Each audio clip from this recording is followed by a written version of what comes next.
फारिस पठान, अभी आपने सुना, अब संघ के करीबी कट्टर हिंदूवादी नेता मुख्यमंत्री बन रहे हैं। आपको कोई दिक्कत तो नहीं है? आलोक जी कह रहे हैं कोई दिक्कत नहीं है, लोकतंत्र है, बीजेपी जीत कर आई है। देखिए मानक भाई, मैं सबकी बातें सुन रहा था। अभी 3 तारीख को चुनाव के नतीजे आए, 3 तारीख से लेकर आज 11 दिन हो गए, 11 तारीख आ गई। मगजमारी, लफड़े झगड़े बहुत चलते गए। उसमें चलो आज इन्होंने एक सीएम को अपॉइंट कर दिया, 2 डिप्टी सीएम बना दिए, कि एक स्पीकर का नाम भी कुछ आया है। तो जो डीएस सीएम बने उनको मुबारकबाद दी, डिप्टी सीएम को मुबारकबाद दी। अब यहाँ देखने वाली बात यह है, शिवराज सिंह चौहान बहुत मेहनत किए मगर उनका काम हो गया, 163 सीट उन्होंने दिला दिए। तो उसके बाद उनको भी बीजेपी ने कर दिया साइड के अंदर। तो अभी बीजेपी के जो वरिष्ठ नेता है वो भी तो देखेंगे ना कि किस तरह से शिवराज को इस्तेमाल करके बार किया, वैसा ही कर सकते। दूसरों को भी, वसुंधरा राजे भी वहां पे बैठी हुई है, अभी तो देखेंगे इब्तिदाई इश्क होता है कि आगे आगे देखिए होता है क्या। अभी हर्षवर्धन जी ने कहा कि बहुत कट्टर आरएसएस के जो थे, हिंदुत्व की आइडियोलॉजी वाले थे, उनको बनाया गया है। तो बिल्कुल मोदी तो चाहती है कि भाई ये कट्टर हिंदुत्ववादी बनाए। क्रेडिट, उनका जो परफॉर्मेंस, ये कुछ तो देखने की जरूरत नहीं है ना। बस वहां तो बना के ये करना है कि भाई तुम अभी जो बन गए हो, जाओ मुसलमानों के खिलाफ नफरत ही फैलाना है उनको, तो बाकी तो कुछ काम करना नहीं है। अब यहाँ मेरे दोस्त आलोक जी बैठे हैं, कांग्रेस के हैं, यहाँ पे बीजेपी के भी प्रवक्ता बैठे हैं। अभी हमारी भी तो बात करूंगा थोड़ी मैं। अब ये दोनों को मैं चाहूंगा मानक भाई आपके हवाले से कि दोनों जाएं पूरी अपनी पार्टी को, मतलब ये दो तो नहीं, एक रिसोर्ट में बैठ के डिसाइड करें कि एमआईएम किसकी बी टीम है, क्या बीजेपी की बी टीम है या कांग्रेस की बी टीम है। ऐसा सवाल मैं क्यों कर रहा हूं, क्योंकि उसकी एक वजह है मानक भाई। अभी आप हम सबने देखा तेलंगाना का चुनाव का रिजल्ट आने के बाद में अकबरुद्दीन ओवैसी को प्रो टर्म स्पीकर अपॉइंट किया गया। अब ये लोग संविधान तो पढ़ते हैं नहीं, कायदे कानून के जानकार है नहीं। बीजेपी के 8 एमएलए ने बोल दिया हम उनकी शपथ ही नहीं लेंगे उनके हाथों से। अरे भाई साहब, ये जो बनाया उनको प्रो टर्म स्पीकर, वो गवर्नर ने अपॉइंट किया। इसलिए अपॉइंट किया कि सबसे सीनियर मोस्ट एमएलए, 6 टर्म के एमएलए, इसलिए अपॉइंट किया मैक्सिमम मार्जिन के साथ जीते हुए। तो आप तो संविधान को भी नहीं मान रहे हो, संविधान का उल्लंघन करते जा रहे। और बीजेपी की जो गवर्नर साहिबा है वो तो बीजेपी की थी, जो तेलंगाना की गवर्नर साहिबा है वो तो बीजेपी से आई हुई है, उसकी भी नहीं माने। दूसरी जगह कांग्रेस वाले इन्होंने चला दिया, देखा हमने कहा था बीजेपी की बी टीम ये है, देखो उनको बना दिया प्रो टर्म स्पीकर। तो एक डिसाइड हो जाए ना एक बार मानक भाई, तुमको समझ में आ जाए कि भाई कौन सही है कौन गलत है। ये तो रोज रोज रजिया गुंडों में फंस गई वाली हमारी हालत हो जाती है। तो अब क्या बचा है, रजिया गुंडों में फंस गई, कमाल कर रहे हैं आप हार गए इतनी बुरी तरह से तेलंगाना, अब आप खींच निकाल रहे हैं अपनी बीजेपी और कांग्रेस पे।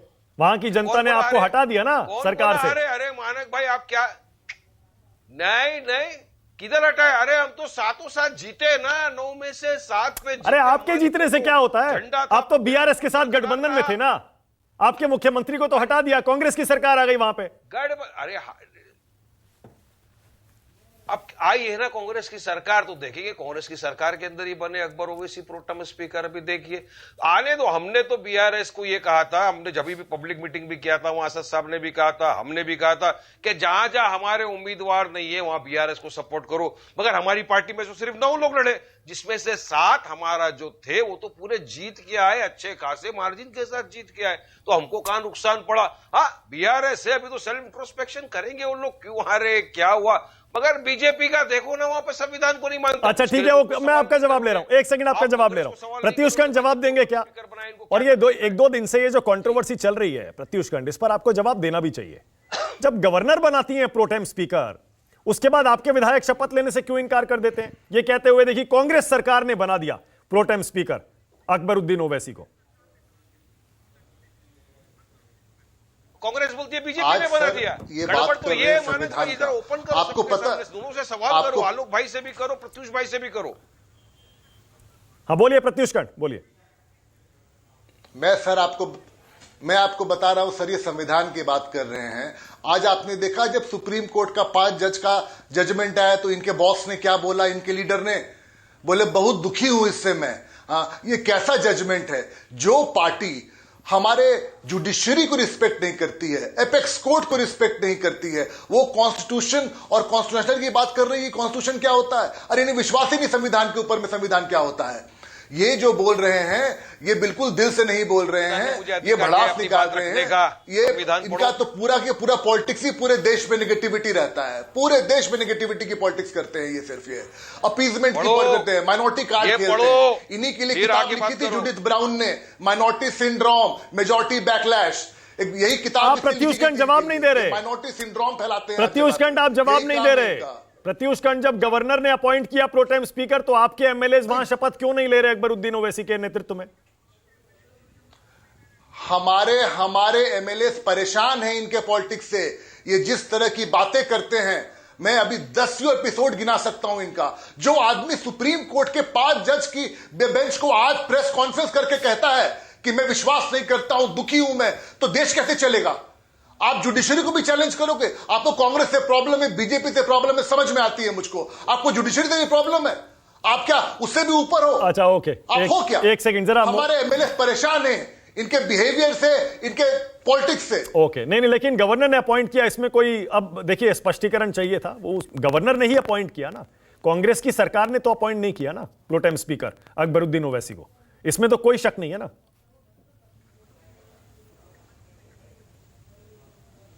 हमारे एमएलए बहुत परेशान हैं इनसे, और इन लोगों को अपनी बिहेवियर को अच्छा ठीक है, आलोक शर्मा आप जवाब दे रहे हैं क्या वारिस पठान का? आलोक शर्मा, डेमोक्रेसी के जितने पिलर्स हैं सबको ये ब्रेक करते हैं। ओके आलोक शर्मा। देखिए, मुझे लगता है कि प्रोटेम स्पीकर किसने बनाया ये कहीं छुपा नहीं है। गवर्नर महोदय ने बनाया है और उनका विशेषाधिकार है। तो बीजेपी को बताना है कि भाई जिनके खिलाफ आप जहर उगलने के बाद वोट लेते हैं उनको ही आप क्यों बनवाते हैं। तमाम प्रवक्ता उनके ऊपर किस तरह की टिप्पणियां तमाम टीवी डिबेट्स में भी करते हैं, वो सब ने देखा है। कौन किसकी बी टीम है तो पूरा देश जानता है, इसमें कोई सवाल पूछने की बात थोड़ी ना है। वहां पर तो 9 सीट पे लड़ेंगे और बिहार में जाके 15 सीट पे लड़ेंगे। जहां जहां बीजेपी चाहेगी वहां एआईएमएम जाके वहां चुनाव लड़ेगी। वारिस पठान भाई भी जानते हैं, गुजरात में 3 सीटों पे लड़ेंगे, वहां 2 पे लड़ेंगे, वहां 4 पे लड़ेंगे। वहां स्टेटमेंट हिंदुओं के खिलाफ देंगे, वहां पर पोलराइजेशन करने का बीजेपी का एजेंडा चलाएंगे। ये कुछ छुपी हुई है क्या? ये कोई रॉकेट साइंस है क्या? वारिस भाई बड़े अच्छे मित्र हैं हमारे, लेकिन उनको ही पता है कि वास्तविकता क्या है। वो क्या करें, टीवी डिबेट पे आके तो बोलना ही पड़ता है। ओके